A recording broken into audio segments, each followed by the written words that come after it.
coming tonight. I'm sure it's going to be a very interesting lecture. I'm sorry about the condition up there on the road. There's a bridge that's out, and I was concerned about what the cause of it was, and I called down on Trenton to see if they knew anything about it.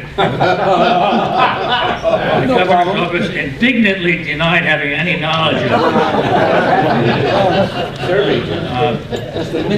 That bridge was put up, I think, 100 years ago. And if the people who were repairing that thing, and they tell them it's going to take about a year. Thank God we didn't have to have that Seabees during World War II. It would have lost the war in a All right, I see some new faces. Giorgio, I don't want you to answer now. Steve will talk about that. But Young Cheng, can you identify yourself? Tell me why you're here with your wife, Jeannie? Good evening. Thank you for inviting me coming over. So I came from California. Oh wow. Yeah, very much interested in the World War II because I was born in the year 1938 in China. Really? So exactly 1 year after the outbreak of the Sino-Japanese War. Now the place I was born was occupied by the Japanese, then came to 1945. So I experienced so many things. Oh, wow. I left China in 1949, actually 2 weeks right before the communists took over Shanghai. So I live in Taiwan, and there I studied, actually by myself, and as a young kid. And I actually served the government for almost all my life at a national lab, research lab, nuclear research lab. And later I became director of the lab. And then before my retirement, I served 10 years as a kind of in Silicon Valley, responsible for the collaboration between Taiwan and Silicon Valley in science and technology.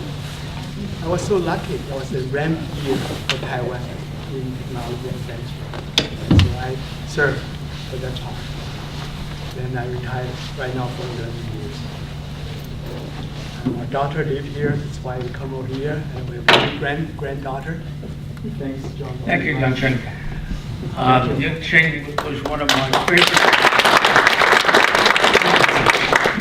my favorite students in the course that I taught on China, Burma, India in World War II, and which I guess this I didn't hear it. He just got out of China before the gate came down, went to Taiwan, studied in Germany. He has a PhD, speaks German fluently, and he actually helped to translate a recent book that was put out on General Wedemeyer, which I had a copy of, but it was in Chinese. So, so anyway, any other newcomers here tonight?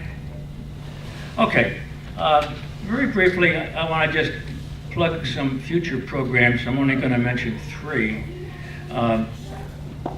April 15th, I have James Kane. He's a professor of history at William Patterson College. He's going to talk about some famous battles of World War II. I haven't heard him speak, but Rich Rosenthal, I think, has heard him speak and speaks highly of him. And based on that recommendation, that's good enough for me. May 20th is going to be another blockbuster just like tonight. Richard Brightman, the author of FDR and the Jews, will be here. I met Richard Brightman up at the FDR library, heard his speech, heard his talk on his book.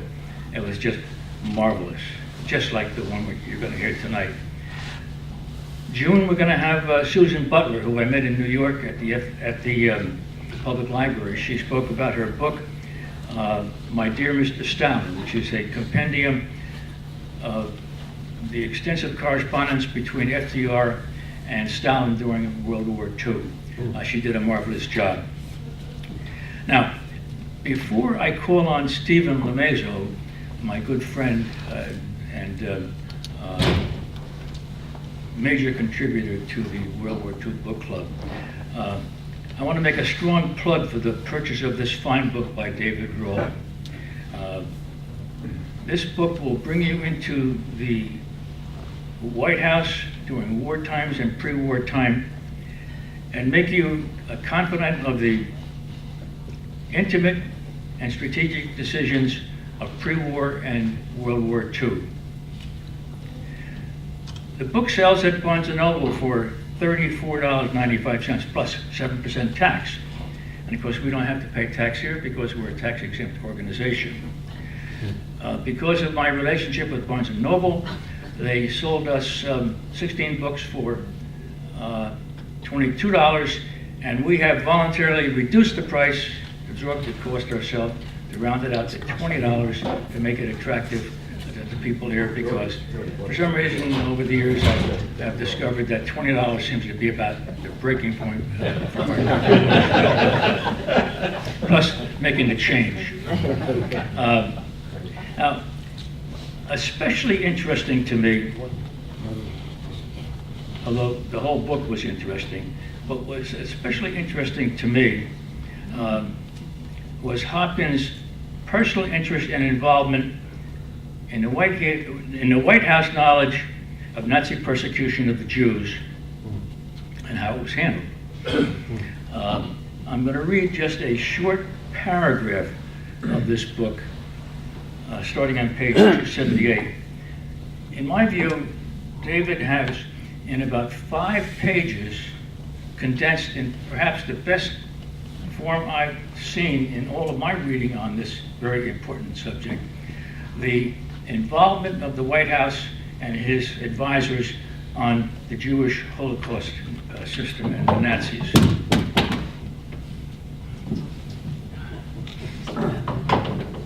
Yeah. It's just a short paragraph to whet your appetite. On July 6, 1943, Hopkins received a memo from Oscar Cox, one of his top aides and a close associate since their days at the WPA. According to the memo, Cox and 2 other prominent American Jews, Ben Cohen and Felix Frankfurter, had met the evening before with Jan Karski, a member of the Polish underground. Disguised as a guard, Karski had penetrated a Nazi death camp, Belzec, where Jews were being exterminated. Twice he had been smuggled into the Warsaw Ghetto so he could witness firsthand the awful fate of the Polish Jews. These stories, wrote Cox to Hopkins, will make your hair stand on end. For more than a year, Hopkins had been aware of Nazi atrocities, including reports that Hitler was carrying through on his threat to, quote, annihilate the Jewish race, close quote. As early as June 1942, he had prepared a memorandum to the president concerning German and Japanese atrocities and proposed the creation of the United Nations Commission on Atrocities. That's the first paragraph of about 5 pages. And I only mention that for 2 reasons. One, I want to whet your appetite to come and buy this book and read that summary. And secondly, I know a lot of people are interested in that subject, and rightly so, but that's only a small part of what Harry Hopkins did in his career with Roosevelt in the White House. So that I don't want to have the question and answer period confined to that subject alone. Especially since on May 20th, Richard Brightman, who wrote FDR and the Jews, who I've heard is really probably the best, one of the best, if not the best informed on this entire subject. So I'd like you to reserve your questions for Richard Brightman. Now, I'm going to call on my good friend Dr. Stephen LeMaison, who's been one of our strongest supporters, to introduce our speaker tonight. And he's also going to introduce another important personage who's here as our guest. Steve, come on up. Thank you. Hold the applause. John asked me to do this because I've taken on a new position. I am now a trustee of the FDR Library, and so as part of that, I guess I'm responsible to some degree for proselytizing you to FDR's principles and to get you to come to Hyde Park and support it and enjoy what I love so much. It's not hard within this audience to do so. I might want to tell you that I'm very proud of the fact that, if you remember Melissa Ziobrow's wonderful talk on the French fleet, at my recommendation, I recommended her to speak at the FDR Reading Festival, which is in May, and she will be speaking at the FDR Library on, every year they have a festival of speakers who are involved in, who have written FDR-related books. And if you haven't gone, it's totally free and a wonderful, wonderful day to go. And Melissa will be one of the speakers there at my recommendation, but she passed muster and they're very happy to have her there. What day is May? Excuse me? I think it's the, I'll have John send out an email to let him know. There's a whole long list of things. Actually, Memorial Day, if you're interested, is a wonderful thing that they're going to have an old-time USO show there with entertainment. And the next day on the lawn of the library, there's going to be a World War II reenactment. Oh, wow. So if you're interested in going up to Hyde Park, it's just a wonderful place to be. It's probably Roosevelt weather, like they call it. So FDR seems to be good about the weather. Okay. Let me talk a little bit about our speaker, David Rohl. David Rohl is an attorney at a law firm in Washington, D.C., Steptoe and somebody, I don't know, I forgot the name, whatever. He's also founded a pro bono legal organization where he helps for causes around the world.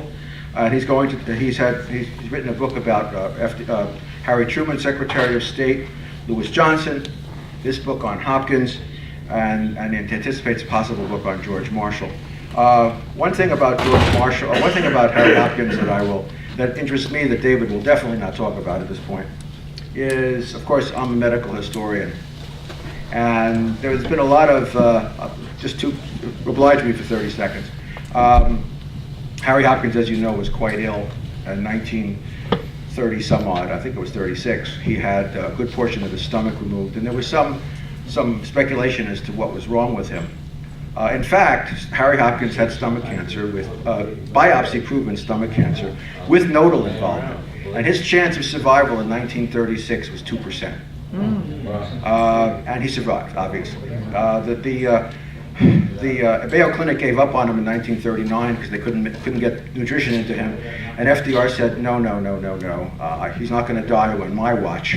And he commissioned Admiral Stitt, who was the Surgeon General of the Navy at that time, the former Surgeon General of the Navy, to develop special techniques to keep Harry Hopkins fat and keep weight on him, just so he could survive. And in fact, Hopkins survived FDR.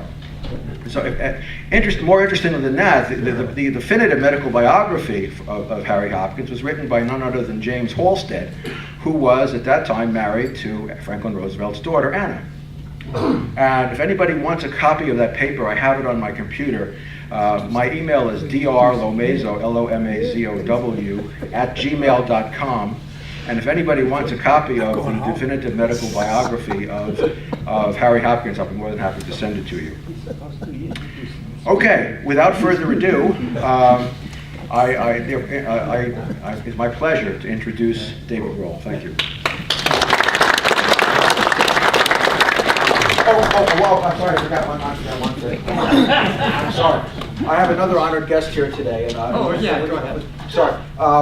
I've invited Giorgio Ziola here. Giorgio is Vice President for Institutional Advancement of the Roosevelt Institute in Manhattan.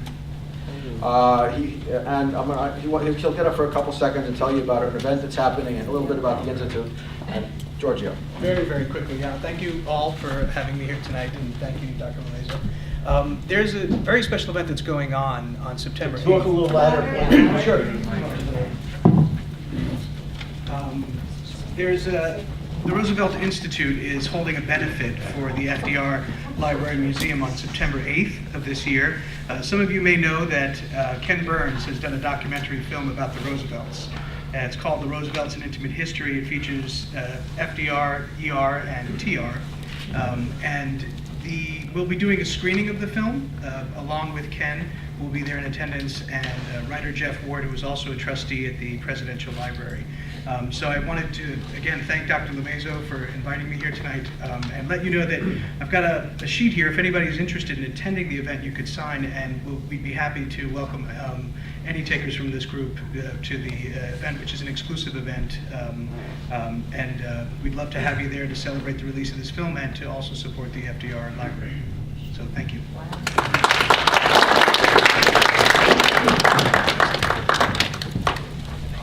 Okay. I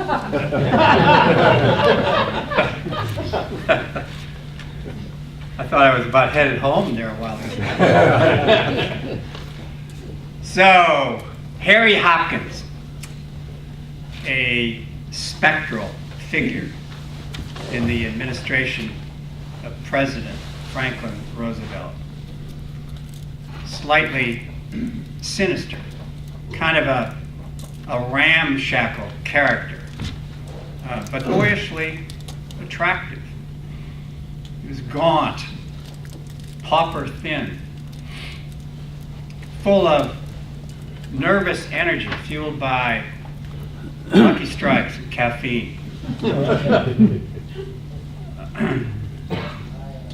They said he had a mind like a razor, tongue like a skinning knife. A New Yorker profile described him as a purveyor of wit and anecdote. He loved to tell the story of the time that Roosevelt wheeled himself into Churchill's bedroom unannounced. It was during the time that Churchill was living in the White House. He just emerged from his afternoon bath, gleaming pink, starkers, as they say in the UK. He turned, he gave the president a full frontal shot. The president was embarrassed, started to back out. "Think nothing of it," thundered Churchill. "Prime Minister of Great Britain has nothing to hide." President of the United States. Whether true or not, some said it was not. Hopkins dined out on that story for years. Hopkins was a gambler, bettor, horses, cards, even the time of day. Married 3 times. Between his second and third marriages, dated glamorous women, movie stars. Paulette Goddard was one. An actress, Dorothy Hale, jumped to her death from her Essex House apartment in New York, allegedly because she had been jilted by Harry. And then, of course, there was the glamorous former editor of Harper's Bazaar, Paris editor of Harper's Bazaar, who Harry married upstairs in the White House in the summer of 1942.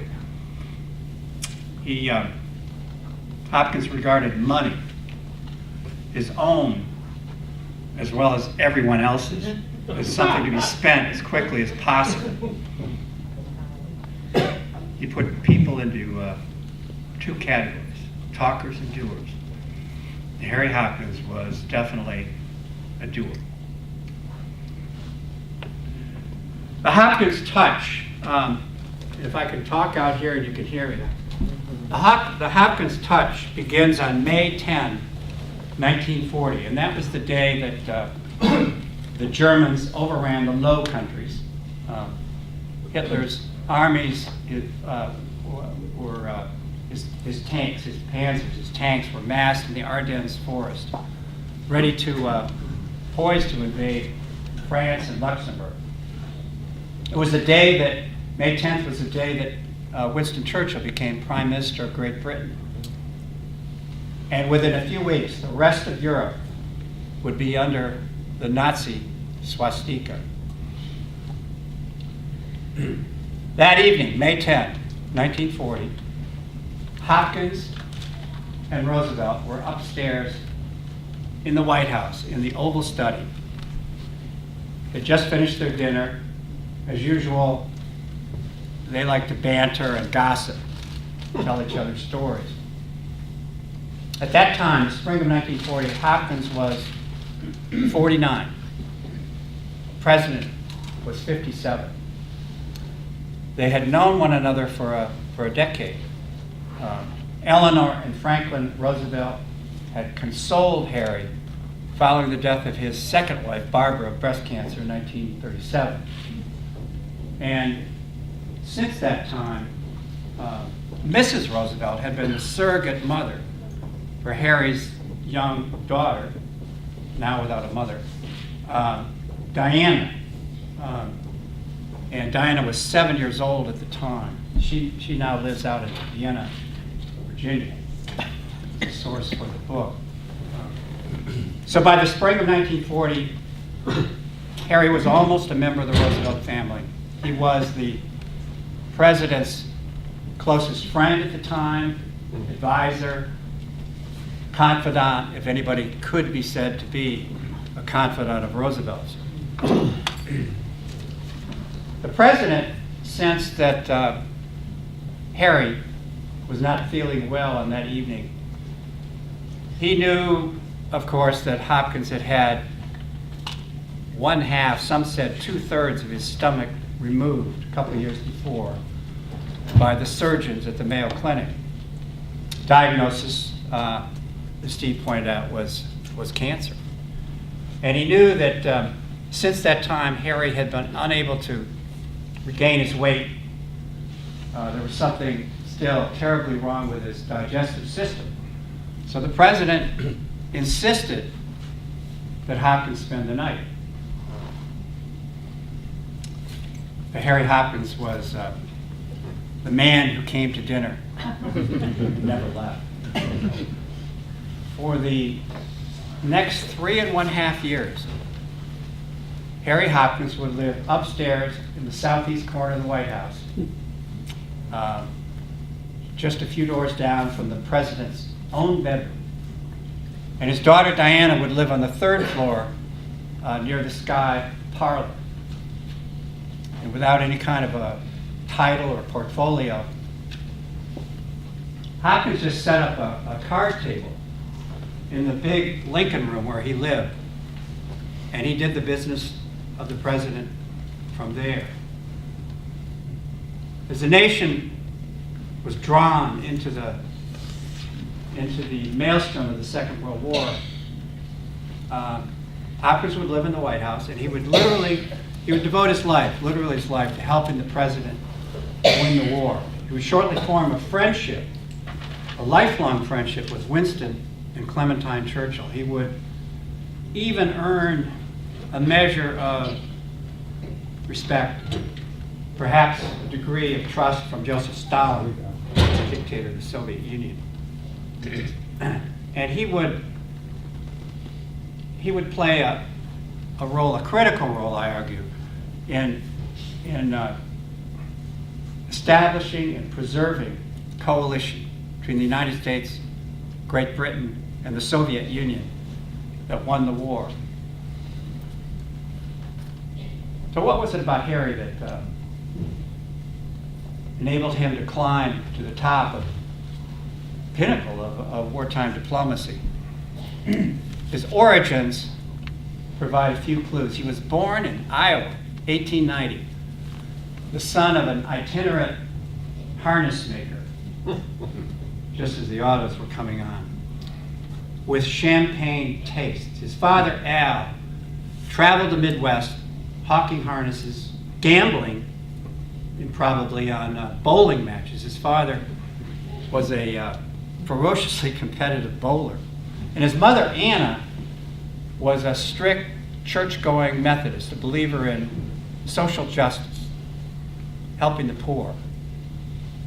And it was she who insisted that the family settle down in Grinnell, Iowa, the home of Grinnell College. And for Harry, Grinnell was foundational. It had an impressive faculty at the time. Many of them were devoted to this social gospel movement. which was the idea that the principles of Christianity could be applied to solving the nation's social ills. Harry graduated from Grinnell in 1912, followed the footsteps of his sister Ada. He became a social worker. His first job was at the Christadora House, settlement house in the Lower East Side of Manhattan. I think they still have an office in New York today. It was in a neighborhood at the time where the largest concentration of immigrants in the entire United States lived.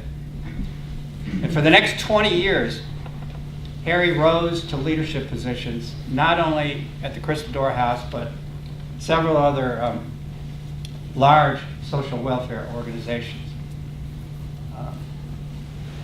By the mid to late 1920s, he was among the best-known social workers in America. He co-founded the American Association of Social Workers. But as he rose to the top of his profession, his first marriage, began to lose its stitches. He had married Ethel Gross in 1913. She was a Hungarian-born Jewish woman that grew up in one of the tenements right near the Christadora House.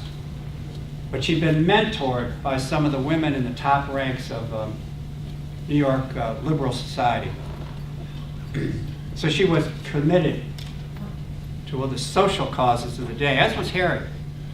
They raised 3 boys, but around 1926, 1927, Harry began to feel that Ethel was too clingy and too needy, and besides, Harry had inherited his father's champagne tastes. He hung out at nights, speakeasies in Manhattan with his pals. He gambled a lot, borrowed money from Ethel's brothers. He was addicted to English romantic poetry, Keats. He had an affair with a woman in his office. He fell in love with her, felt terribly guilty, so he hired a psychoanalyst in 1929, kind of unusual, with the hope that he could be talked out of this love affair. Didn't work. So in the depths of despair, with the onset of the Great Depression, Harry divorced Ethel, leaving her to raise the 3 boys. Divorce decree provided that half of his salary, if he had one, would go to her. But in a sense, the Great Depression was a godsend to Harry, because it was the Depression that introduced him to Eleanor Franklin Roosevelt. It was the Depression that enabled he and his new wife, Barbara, the woman from the office, to move down to Washington, D.C. With unemployment running 25%, the new president, Franklin Roosevelt, in 1933, during his first 100 days, hired Harry to head up the first in a series of his New Deal jobs programs, culminating in 1935 with Harry's appointment to head the WPA, the Works Progress Administration, centerpiece of the New Deal,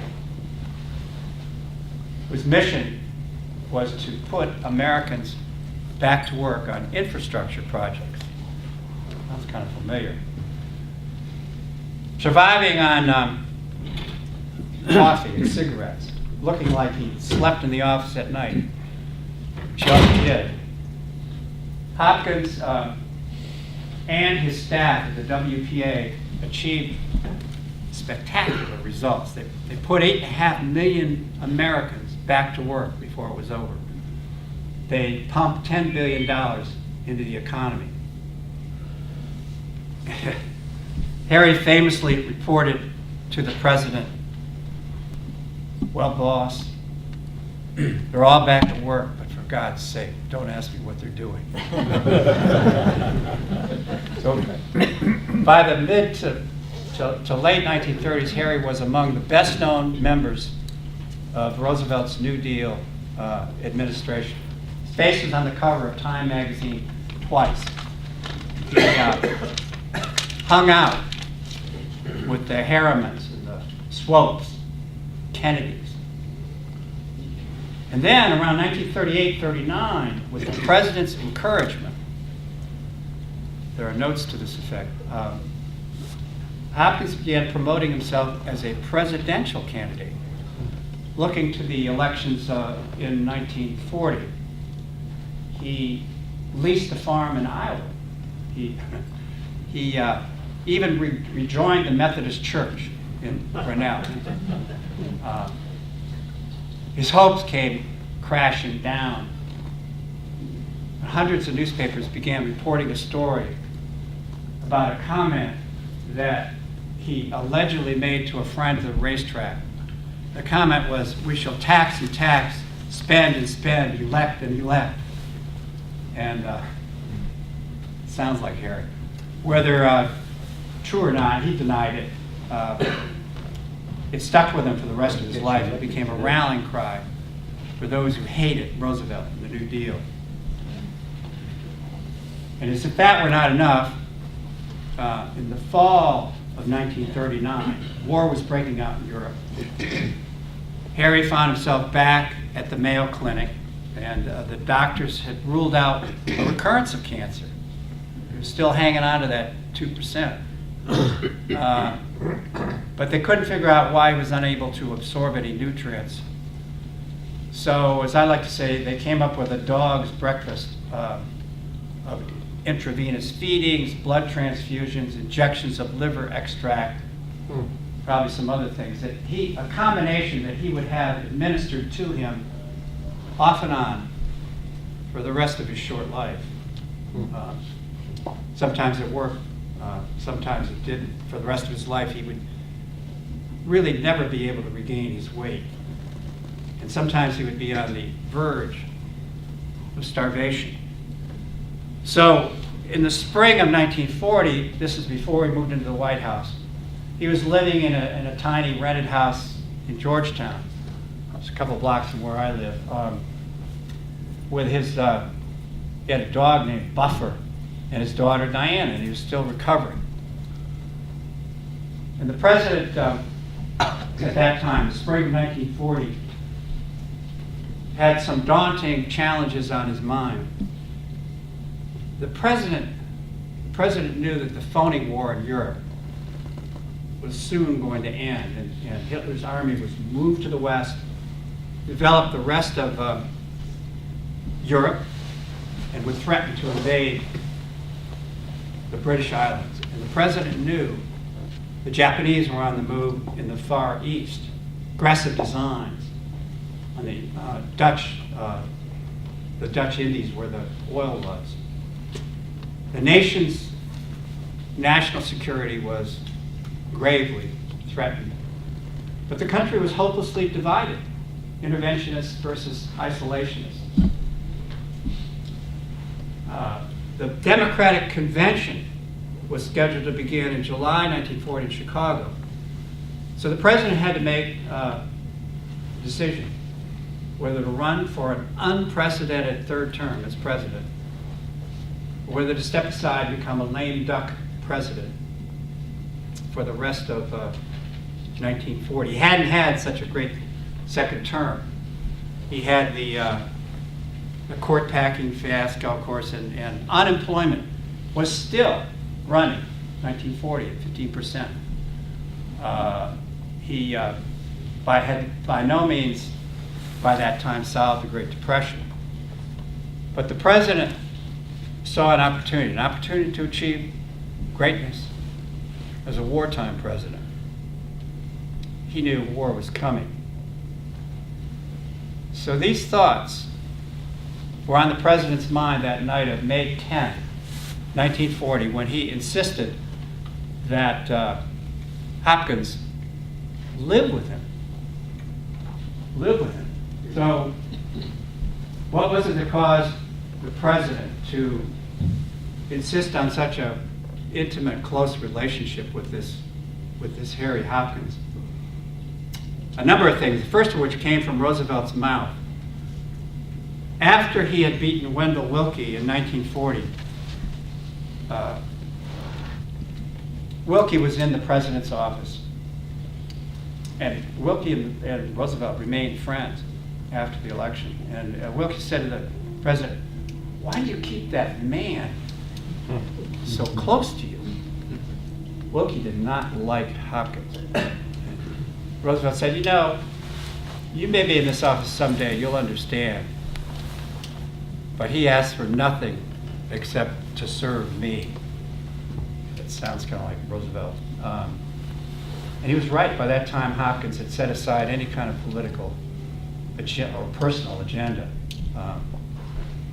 And secondly, Roosevelt drew Hopkins close because he knew through experience that Hopkins had superb judgment, razor-sharp political instincts.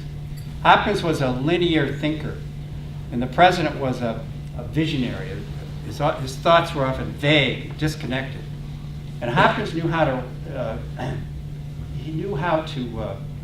transform the president's visionary ideas into concrete action. And thirdly, they were close because Hopkins knew how to read the president's moods. Hopkins came as close to gaining admittance to what playwright Robert Sherwood called Roosevelt's heavily forested interior. In the presence of the president, Hopkins knew when to remain silent, when to press his point, when to back off and tell a joke. And these were qualities that the president's own wife never learned. And then, of course, they were close because Hopkins was just great company. Roosevelt loved to be around, called him Harry the Hop. And Hopkins would come back from nights on the town and tell his exploits to the president. He would dish the gossip in the great country houses where he lived during the weekends. And Churchill used to say that Hopkins had the gift of sardonic humor. He was terribly funny in a sarcastic kind of way. And then finally, they were close because they shared disabilities. That on the one hand, handicapped them, and on the other, empowered them peculiarly.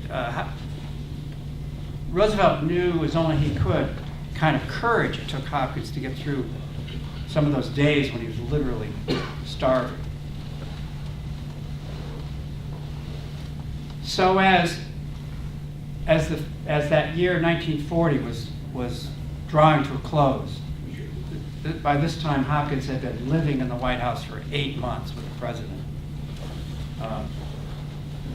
He had become virtually indispensable. The summer of 1940, Hopkins went out to the convention in Chicago, commandeered 2 hotel rooms, helped organize the so-called draft that got the president the nomination. And then he went up to New York and helped organize the fall campaign, put together he drew Sam Rosamond into his circle, and Robert Sherwood and himself, they became speechwriters. And then after the election was over, early December 1940, Roosevelt and Hopkins, just the two of them, boarded a Navy cruiser called the Tuscaloosa, so-called cruise in the Caribbean. And that's where they came up with the idea of Lend-Lease. The idea that America, as the arsenal of democracy, would supply the nations fighting the Germans with the war materiel that they would need. They wouldn't have to pay until after the war was over. It's called Lend-Lease. Roosevelt had that analogy, lend me your garden hose. So on the last the last day of 1940 in London, London was still burning. By that time, London had undergone 4 straight months of what was called the Blitz. Almost every night, fleets of German bombers would appear over the city, and they would bomb, without any restriction or limitation, houses, apartments, flats, of course, factories and shipping yards. And thousands of Londoners had perished in the Blitz by the end of 1940. Hitler's armies were 22 miles across the English Channel, ready to invade when Great Britain broke. On December 29, 1940, that was the day Roosevelt gave his famous Arsenal of Democracy speech in Washington. But on that night in London, the largest single attack of the Blitz took place, December 29. Hundreds of German bombers using radio beams vectored on St. Paul's Cathedral. And that's where they dropped millions of incendiaries around the old cathedral. So on New Year's Eve, 1940, London was burning. Churchill drafted a cable. I can't imitate his voice, but Dear Mr. President, I do not know what is in your mind, and we do not know what America plans to do, but we are fighting for our lives. 10 days later, January 10, 1941, Hopkins found himself in the basement of number 10 Downing Street, Prime Minister's residence, having lunch alone with Winston Churchill. The windows upstairs in that old house had been blown out by the bombs. That's why they were in the basement. Hopkins had been sent over by Roosevelt in a Pan Am Clipper. Yeah. His mission was to assess whether Churchill and his government and the British people could withstand these attacks from the air and from the sea. And he felt they could survive. He was to convey the idea that America would provide them with the tools they needed to fight off the Germans. But he could not commit America to going to war. It was, they said, a long, liquid lunch.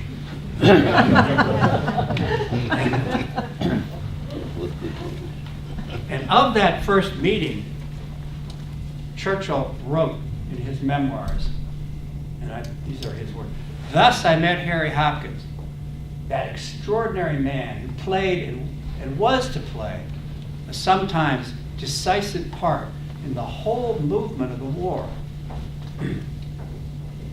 His was a soul that flamed out of a frail and failing body, a crumbling lighthouse," he wrote, "from which there shone beams that led great fleets to harbor. I always enjoyed his company, especially when things went ill, but he could be very disagreeable and say hard and sour things." So those were Churchill's words about Hopkins. And thus Harry had established an incredibly important relationship with Churchill. And a few weeks later, mid-January 1941, Harry would cement a relationship with the British people. It happened at the Station House Hotel, Glasgow, Scotland. Big dinner, lots of dignitaries were present. Churchill was there. Hopkins was at the head table. And they asked him to speak after dinner. And they said he looked frail, tired, unkempt. They always described him as being unkempt. And he rose and he raised his glass and said, "I suppose you wish to know what I plan to tell the President when I return to the United States. Well, I will quote you one verse from the Book of Books, in the truth of which my Scottish mother was brought up. Whither thou goest, I will go. Where thou lodgest, I will lodge.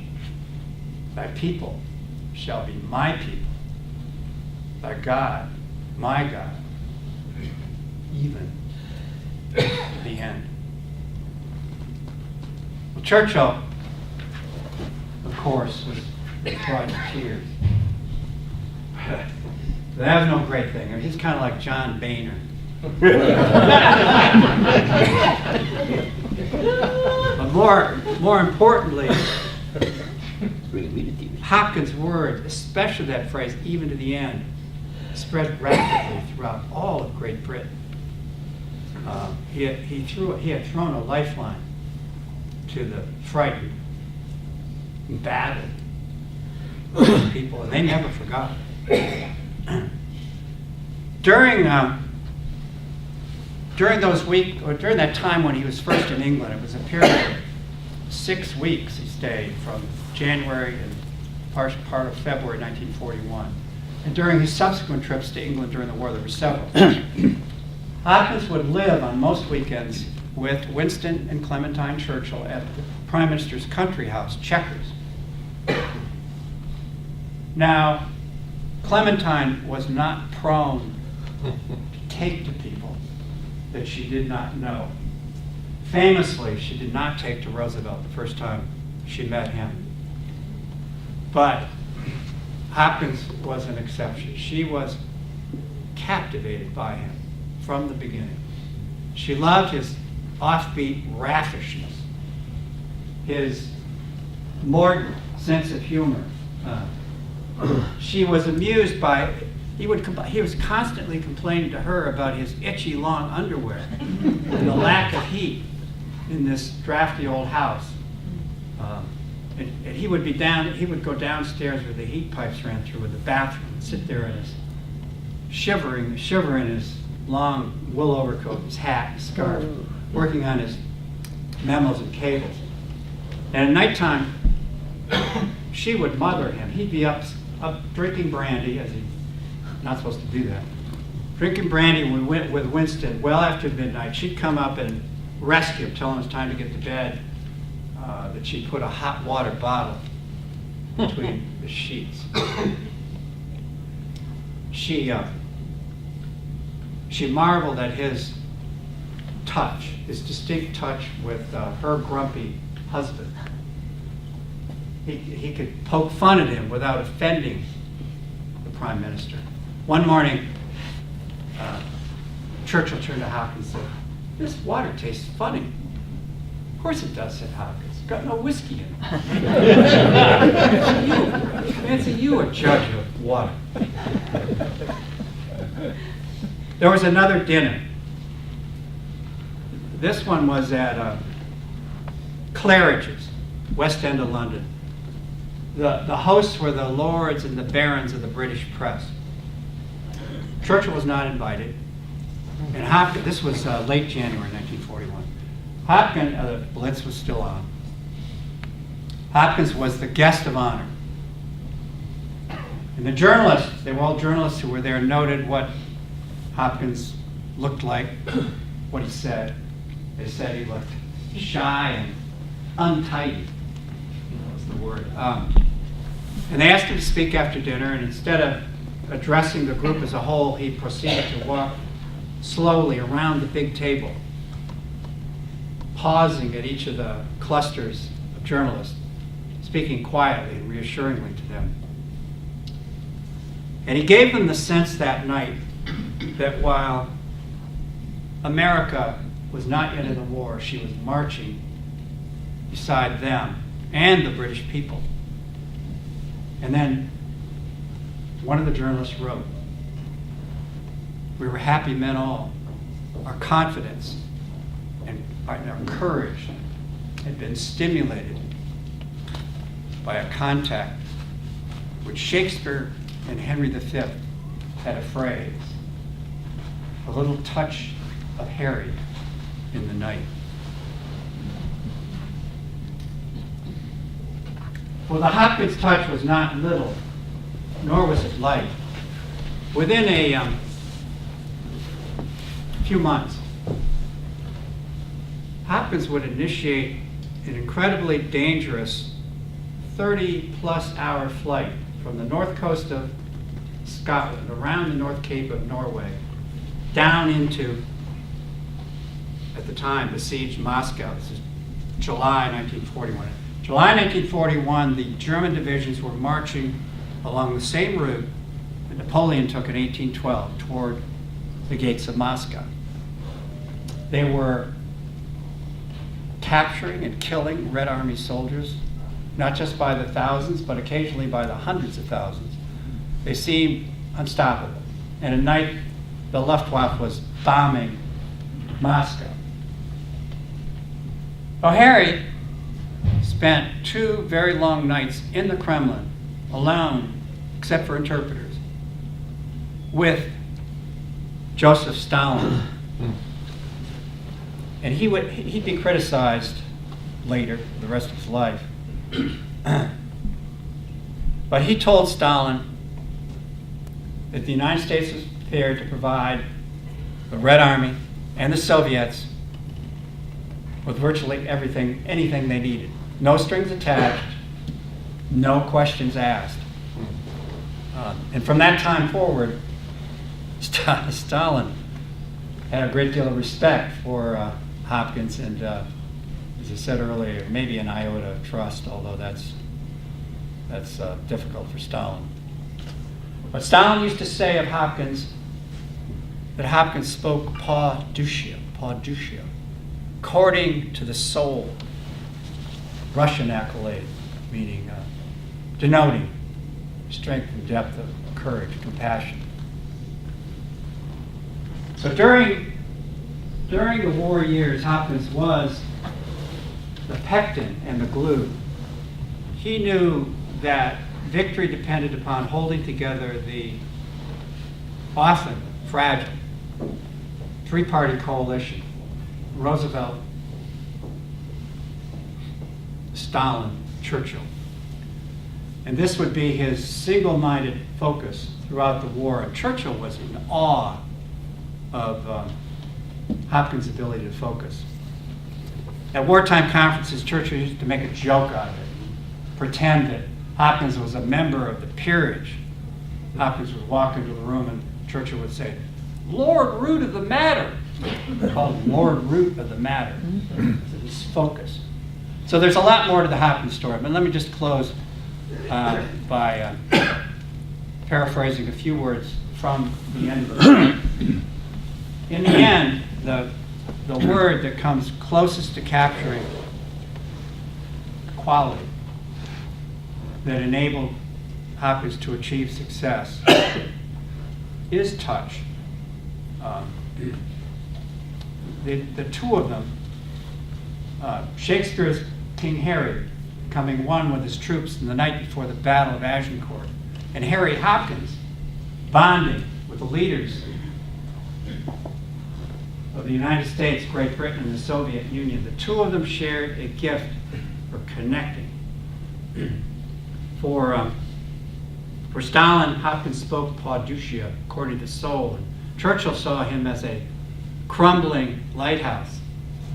And to Roosevelt, he gave his life, literally his life, asking for nothing except to serve. Thank you.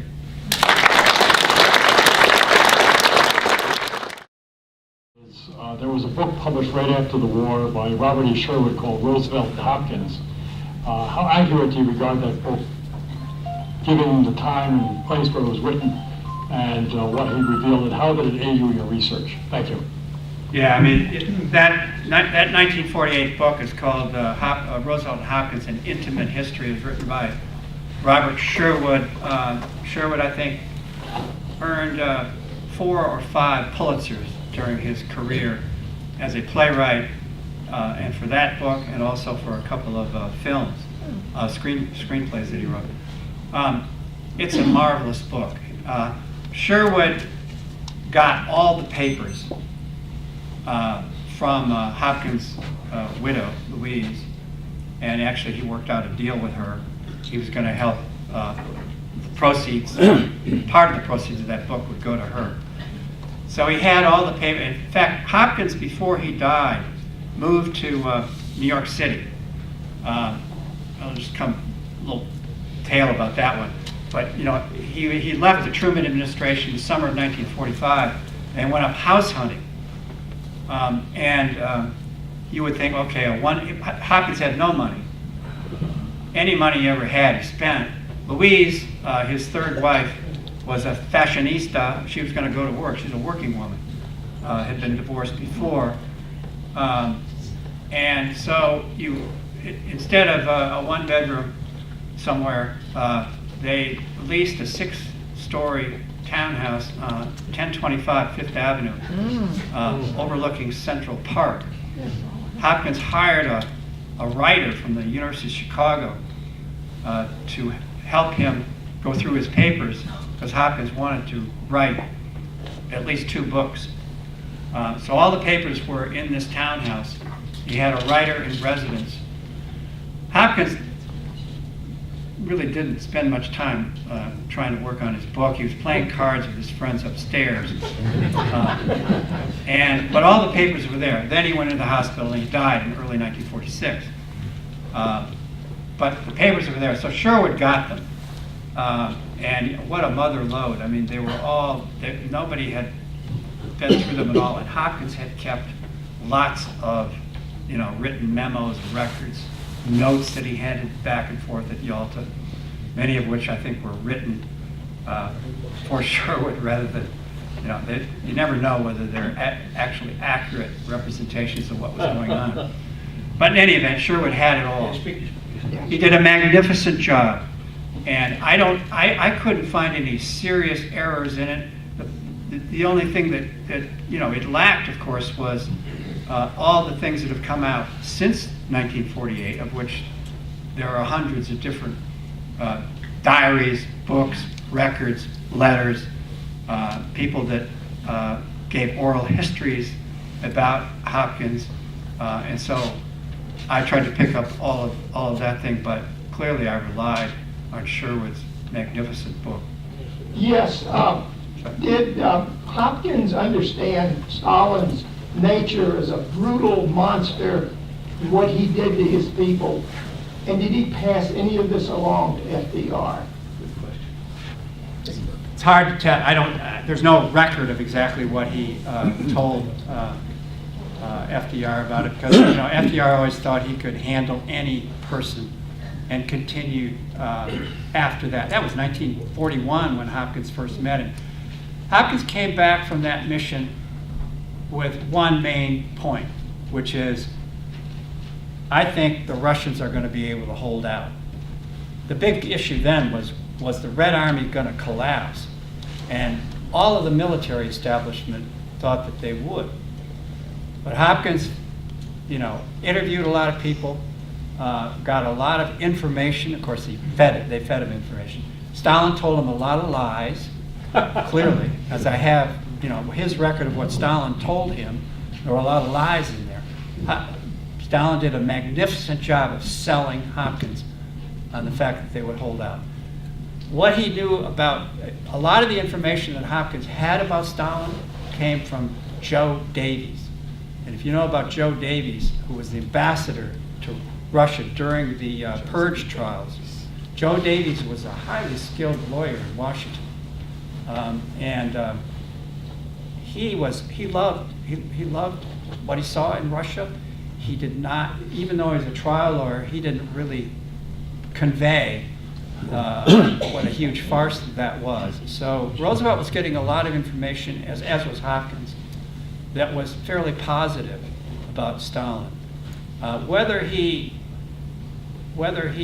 distrusted Stalin, whether he knew that Stalin was misleading him, I don't know. But I do know that he told Roosevelt, these guys are going to hold out. We need to supply them right away, because that's going to be the key to our being able to beat the Germans. Yeah, wait for the microphone. I'm sorry. Wait for the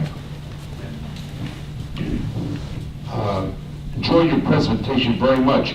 Question, do you think that Roosevelt let him know about what was happening with the development of the atomic bomb. Yeah, he knew about that from the, and there's a lot of that in the book. I forget the dates of the various conferences, but Hopkins was there when Churchill and Roosevelt discussed it at Hyde Park. And Hopkins was instrumental in setting up the original meetings with Vannevar Bush. Is that how you pronounce that? So he knew about it. They called it tube alloys. Strange name. Did he know more than Harry Truman about this? What was happening? Truman knew nothing. Yeah, he knew. Yes, he was aware of the project from the beginning. You know, he knew about it. Sometimes I wonder how many people really did know about that. And I always worry about Hopkins' third wife because some strange things happened to her. She was wiretapped at Hopkins and Ed J. Edgar Hoover's initiative. And she was leaking something in 1944. We don't know exactly what. I've talked to Steve about that. But he knew all about it. Yeah. Other than heading up the WPA, did he hold any other official position with government? Yeah, I mean, they had those various alphabet agencies that led up to the WPA. He wasn't in the CCC, the Civilian Conservation Corps, but he was in the other jobs. And then, at the time, Roosevelt was talking to him about running for president. Roosevelt made him Secretary of Commerce. So he actually did have a cabinet position, which he really wanted to have. The problem was that Harry got sick again. And I think he only was in the Department of Commerce a couple of times over about an 18-month period. But so he had, that was when he really had a substantial title. Of course, it's kind of hard to believe that Harry Hopkins was Secretary of Commerce. I mean, businessmen hated him. And he got Harriman to kind of speak on his behalf that he was going to be okay with the business people. But that was going to be one of his big challenges if he ever, tried to run. But here. By writing book on Harry Hopkins, Thank you. by writing book on Harry Hopkins, you must ascribe some of the achievements of Harry Hopkins, especially the New Deal and the WPA. Right. To what extent, how do you reconcile that fact, what was happening by doing things in the New Deal and WPA? Today's people who say that the long-term unemployment should have been given and the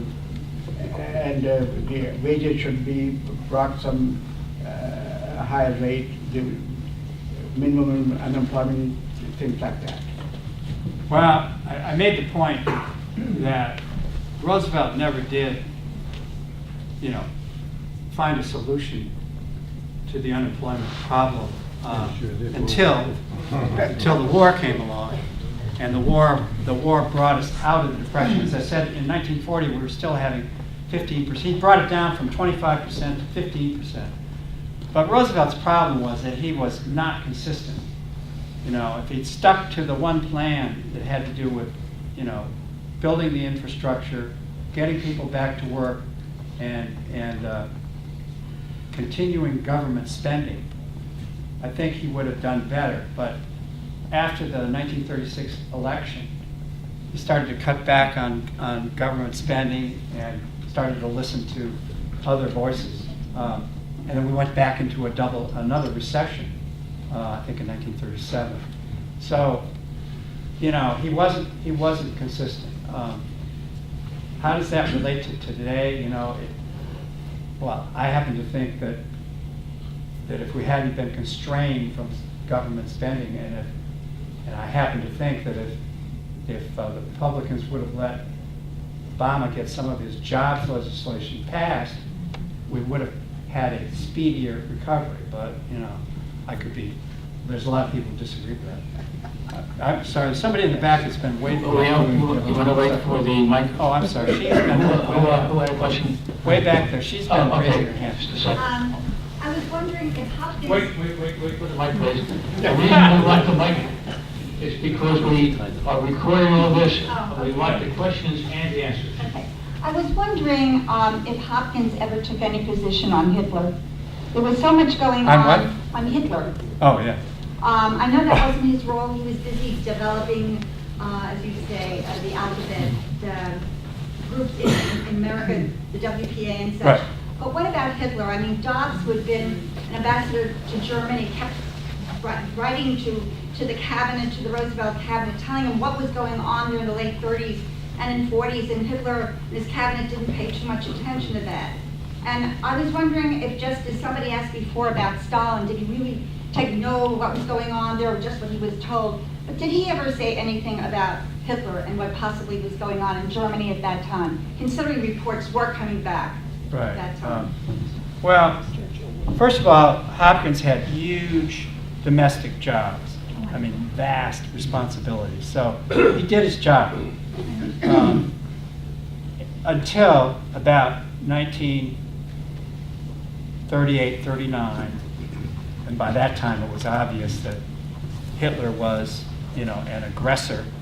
And then he became, and of course, then Hopkins was moving into the Department of Commerce. He was becoming more closer to Roosevelt.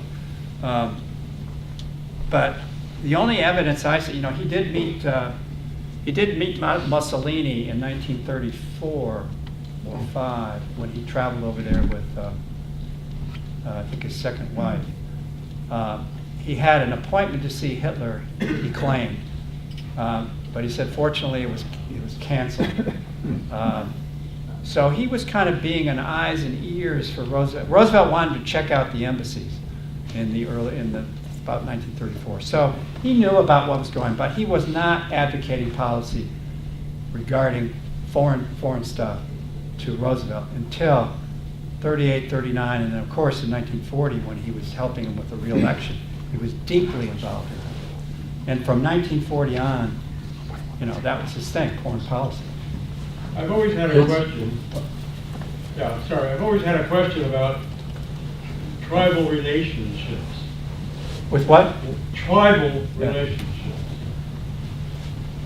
Stalin was not Russian, he was Georgian. Right. Hitler was not German, he was Austrian. Napoleon was not French, he was Italian. Tito was not a Yugoslav, he was a Herzegovinian. And Obama's a Kenyan.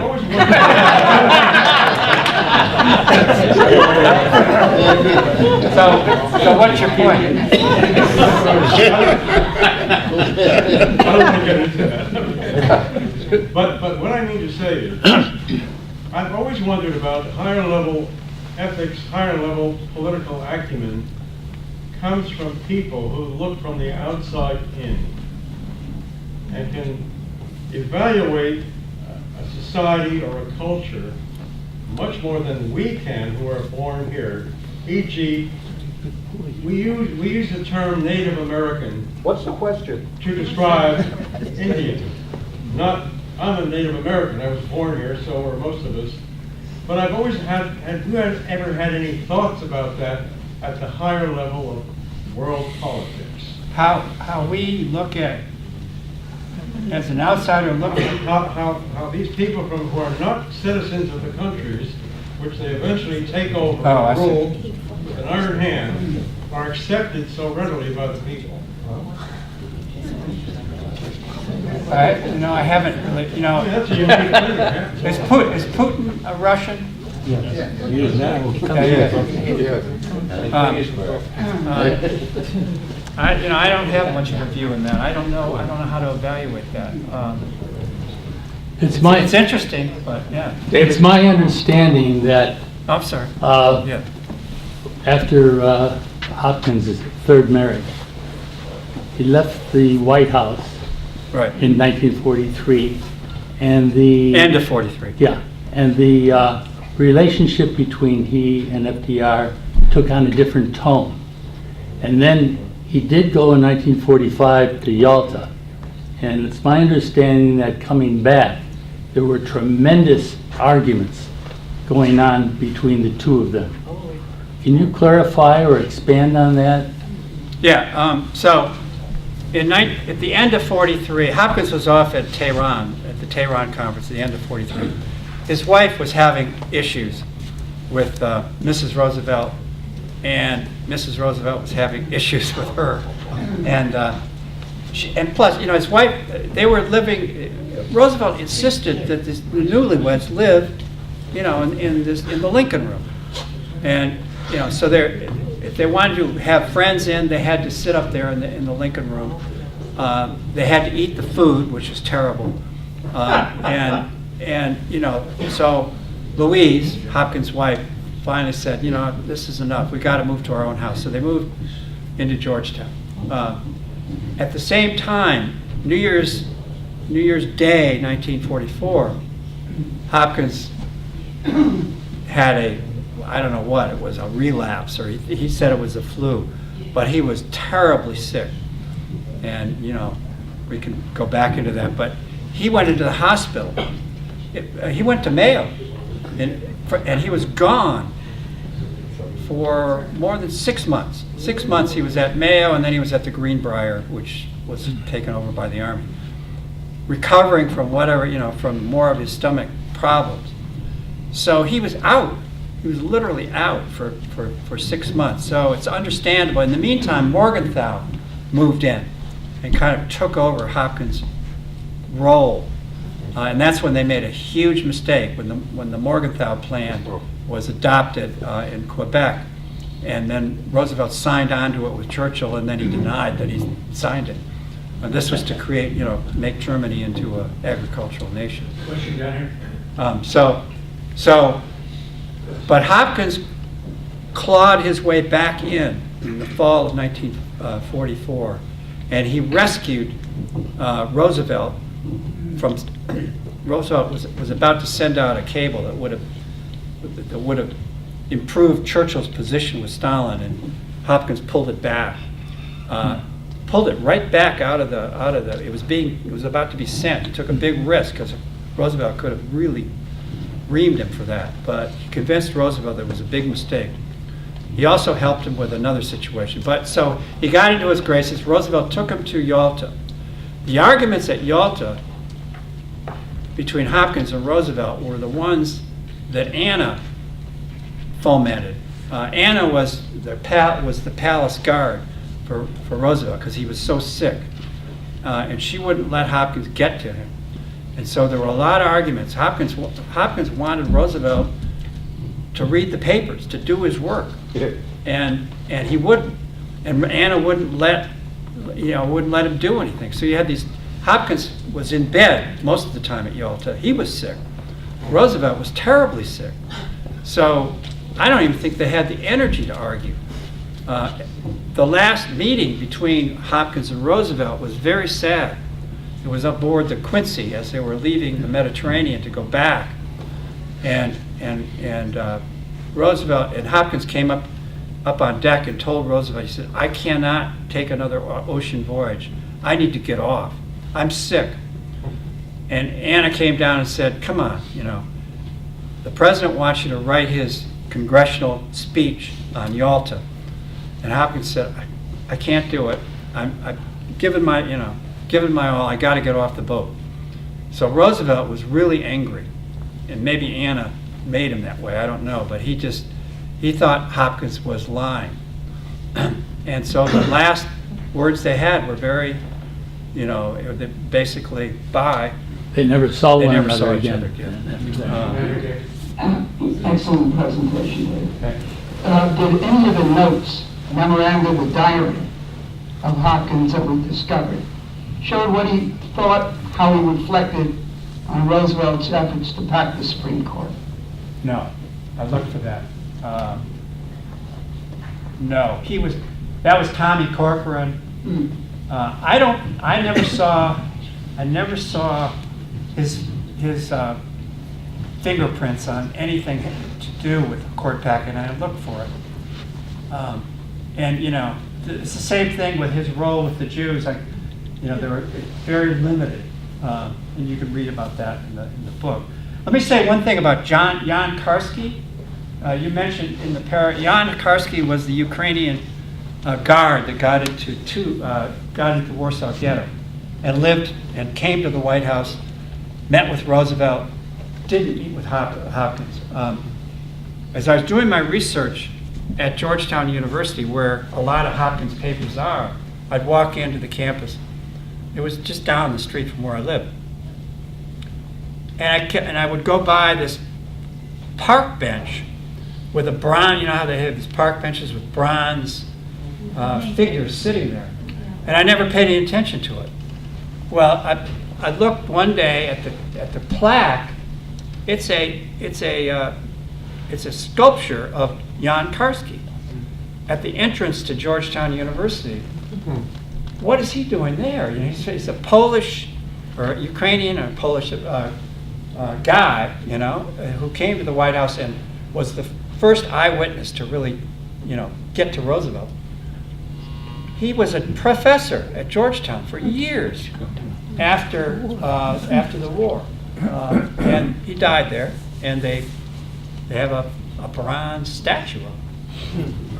Okay, maybe one or two more questions. Before we take the next question, I want to say two things. Number one, we still have a couple of books left. Secondly, I picked up David at the Metro Park, and we drove up together and had a nice talk. And he on his own, you know, he said, you know, my last name is Roll, R-O-L-L. And he said, my ancestors had something to do with Walter's Roll. Well, I remember. I said, no kidding. Because the Walter's Roll. Is that how you said Walter's Roll? Well, the farmer that opened the farm there, which is the present site of the golf course, was named Walter's Roll. And so anyway, I immediately called the historian of Walter's Roll, Dick Brown, who's here, and he's going to talk to David after the meeting tonight, and perhaps write a little story about it, because I was fascinated by that, as Dick was. He jumped out of his chair when I told him to come over here. All right, two more questions, and we'll have to call an end to it. Yeah, just to follow up on what you sort of briefly sort of mentioned, Hopkins' first wife was Jewish. Right. And so the question is, and he went to a psychoanalyst in 1929. The question is, what was his role in trying to get visas for emigres? I have no record or information about that, and it's a great question because, you know, he remained friends with Ethel and her brothers, you know, and there's a whole book of their letters back and forth published by Hopkins' granddaughter. And there's not a word about anybody, you know, saying, can you get so-and-so back, or can you get a visa, because he was in a position to perhaps influence the State Department. The State Department was, you know, that was bad. He had one good friend in the State Department, that was Sumner Welles, who had a lot of influence. But I don't know. I don't know whether he tried, whether he was asked to try. There's no record. Second. I learned that General de Gaulle was a pain to everybody. But did ever Hopkins meet him? Oh yeah. Oh yeah. Did he give an opinion of him? No, the opinions were coming from Roosevelt and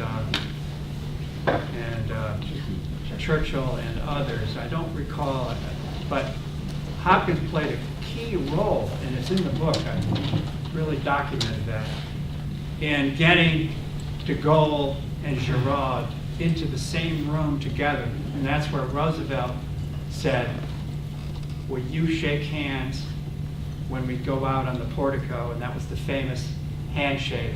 It was kind of you know, then de Gaulle never paid any attention to that guy afterwards, but he actually got him to shake hands. And Hopkins was instrumental in getting them into that room. There was a gal who used to be on television on O'Reilly. Her name was, what was her name? She interpreted photographs, and I would have liked to have had her interpretation of a forced handshake, where both of them looked very, very uncomfortable. Body language. All right, thank you all for coming.